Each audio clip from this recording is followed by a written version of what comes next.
Estudo 3: A queda. Quando a mulher viu que a árvore parecia agradável ao paladar, era atraente aos olhos e, além disso, desejável para dela se obter discernimento, tomou do seu fruto, comeu-o e o deu a seu marido, que o comeu também. Gênesis 3:6. Pergunta: qual é o meu problema? Todos nós sentimos seus efeitos no profundo da alma, como aquele odor que exala no quarto e não conseguimos identificar nem remover. A Bíblia chama isso de pecado. É o mesmo que a sociedade chama de psicose. Essa fraqueza faz parte de em cada um de nós e não a podemos remover nem a justificar. Seus efeitos são verificados no vestiário, em filmes e em processos judiciais. Desde ofensas pessoais até corrupção sistêmica, o pecado mancha a fibra da humanidade. Tudo isso teve seu início no jardim. A história toda é contada no capítulo 3 de Gênesis. Tudo começa com uma mulher nua, uma serpente falante, o fruto proibido, o marido que assistia a tudo passivamente, de braços cruzados. Eva sabia que o fruto era proibido, mas a sedução da serpente falou mais alto. Ela caiu direitinho, com uma mordida, enquanto seu marido permanecia calado, mas não surdo, ao seu lado. Os olhos da mulher foram abertos para o mal, para seu corpo nu e para a maldição que estava a caminho. A partir daquele marco inicial, a morte deslizou vagarosamente sobre a humanidade. Tentação irresistível. A falha de Eva no jardim não é muito destoante da nossa realidade nem comum. É uma experiência compartilhada para todos os homens. Eventualmente, deveríamos ir devagar o suficiente para nos perguntar: qual é o meu problema? Em primeiro lugar, deveríamos perguntar o que chamou a atenção de Eva, porque trata-se do mesmo tipo de coisa que nos atrai. Eva viu que a árvore parecia agradável ao paladar, era atraente aos olhos e, além disso, desejável para dela se obter discernimento. Gênesis 3:6. O que a seduziu foi a meia-verdade de Satanás, revelada no versículo anterior. Vocês serão como Deus. É isso aí. Trata-se da tentação da autodeterminação, a promessa de que podemos conduzir sozinhos nossos próprios assuntos, bem como determinar o nosso próprio destino. O orgulho se torna o nosso calcanhar de Aquiles. Orgulho não é simplesmente um pecado, orgulho é o pecado.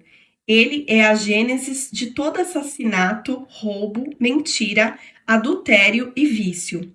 Sempre ele é a raiz do porquê priorizamos a nossa vontade a despeito do bem dos outros e do interesse de Deus.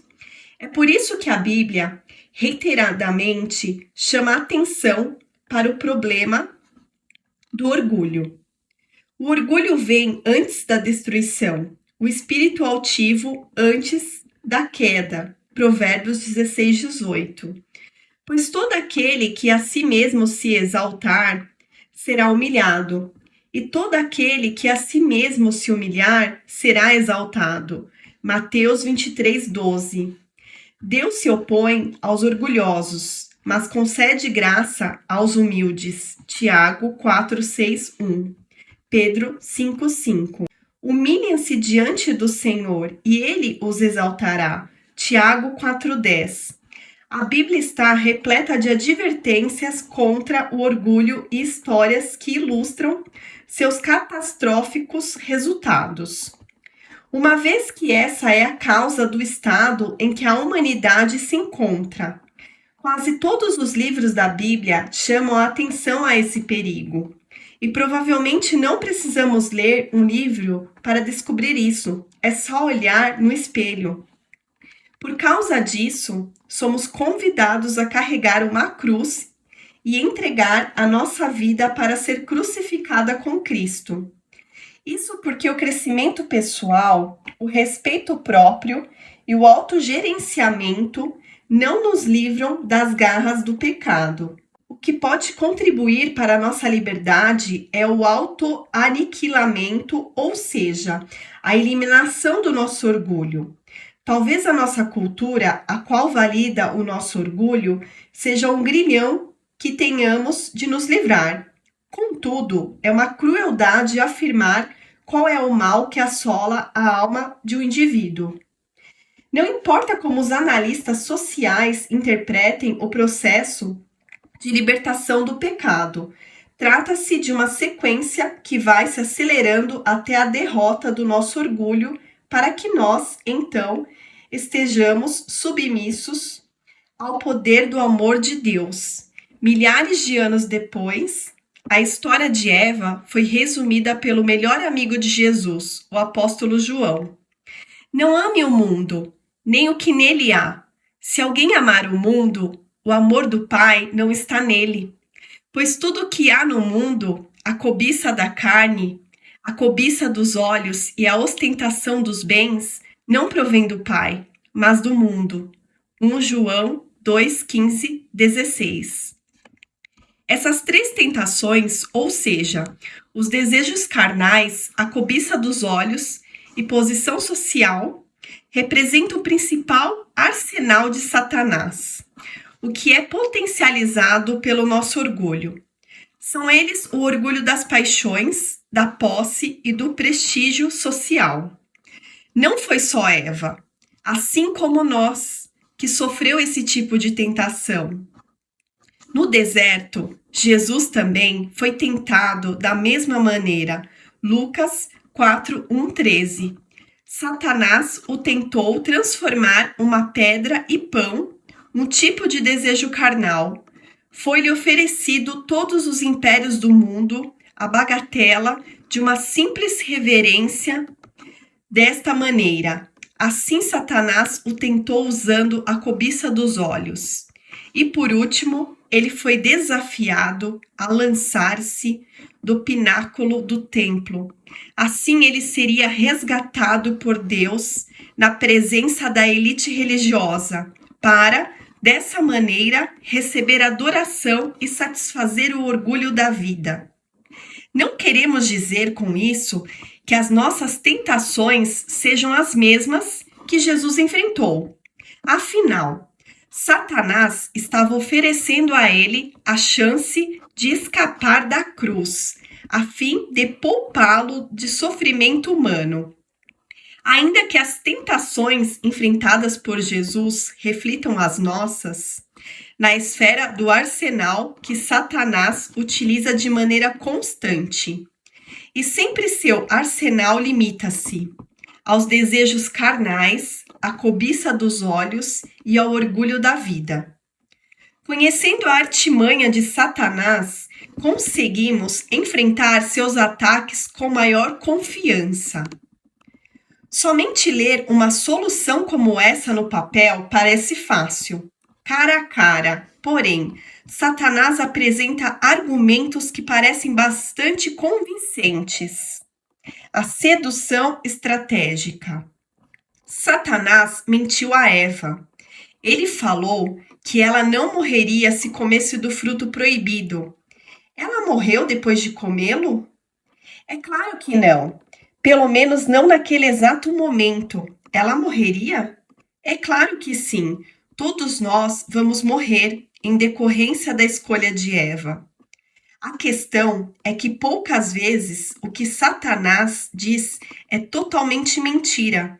Dificilmente alguém cairia. Ele não diria coisas como: quadrados são redondos. Qualquer criança saberia que isso não é verdade. Em vez disso, ele utiliza meias-verdades para desviar do alvo certo, desorientar acerca do caminho a seguir e desvirtuar o mérito de algo. Quando promete satisfação em uma cama ou em uma garrafa, ele espera o momento certo para receber sua parte na troca.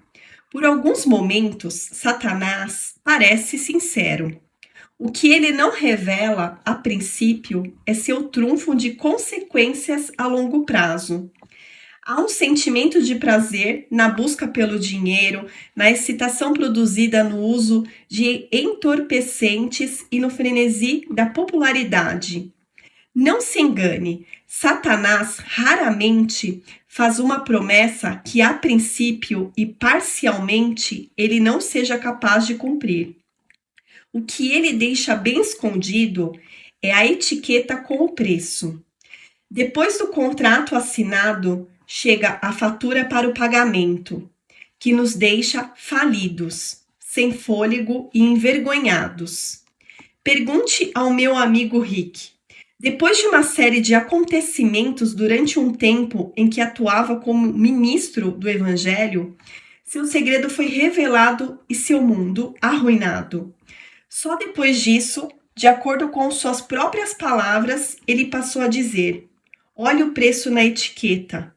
Em uma das etiquetas de preço estava o nome de sua esposa, em outra, sua filha, outra, seu ministério, e ainda havia outras com os nomes de seus amigos. Também estavam na etiqueta seus netos, sua segunda esposa e sua vocação. Se Satanás tivesse partilhado com ele diretamente, talvez um ou dois daqueles preços a serem pagos, Rick nunca teria caído em troca daqueles momentos de prazer sem sentido.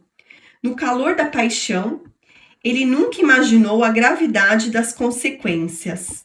Nenhum de nós pensa nisso quando mentimos, vemos pornografia, nos envolvemos em más companhias ou em um negócio duvidoso, ou simplesmente quando nos envolvemos em algum tipo de roubo. Só se olharmos a partir de uma retrospectiva de uma década, será possível reconhecer totalmente os preços e condições. O preço é tão elevado quanto o padrão da santidade de Deus. A retribuição divina. Deus amaldiçoou Adão e a Eva, ambos culpados por transgressão.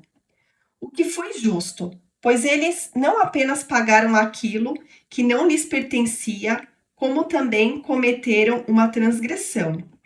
O que provocou a fúria de Deus não foi a perda de algo que lhe pertencia, mas pela ofensa direta à sua posição.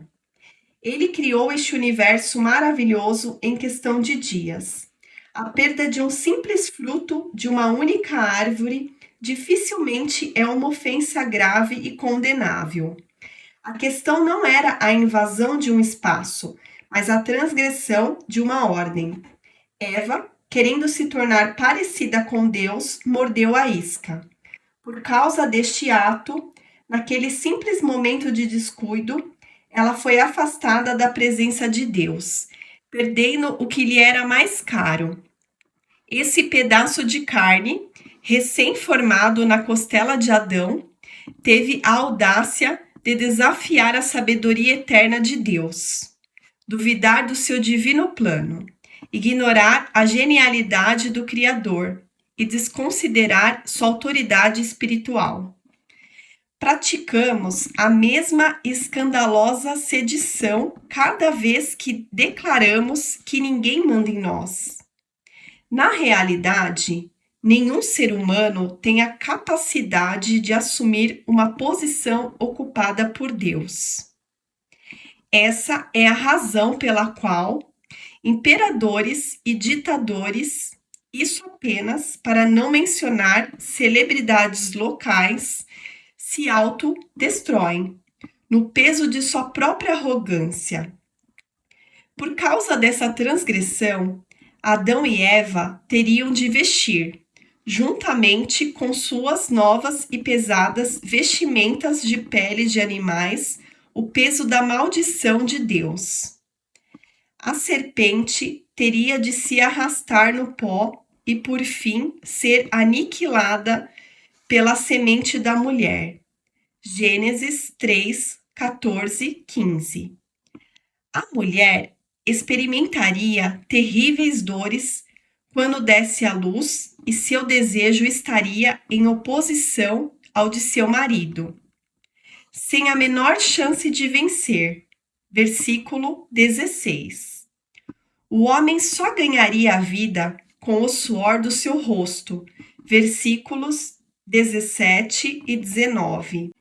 Adão e Eva foram expulsos do jardim para o seu próprio bem, versículos 22 e 24. O coração de Deus e não o jardim é nosso real objetivo. Não é vantagem alguma viver nos utópicos prazeres se estamos desprovidos de caráter, sem relacionamentos e afastados de Deus. O nosso lar é o próprio Deus, não seu jardim. Seus dons de procriação e de realização no jardim se tornam sem sentido sem a companhia de Deus na hora mais fresca do dia. Necessitamos desesperadamente de sentido para preencher um vazio espiritual. Nosso afastamento do jardim fez com que nossas almas clamassem por uma religação com o nosso Criador. A maldição é precisamente o que nos chama de volta para o nosso destino original. Nós retornamos para Deus por meio do arrependimento, restabelecendo nossos passos de acordo com o comando do nosso Criador. Aqui está a boa notícia. Uma moeda de ouro de duas faces. De um lado, o nosso Criador enviou seu próprio Filho, a fim de pagar o preço para remover a maldição. Do outro, o Filho de Deus enviou seu Espírito Santo para nos dar os recursos necessários para fazermos melhor do que Adão e Eva. Aqui está a promessa. Não sobreveio a vocês tentação que não fosse comum aos homens. E Deus é fiel.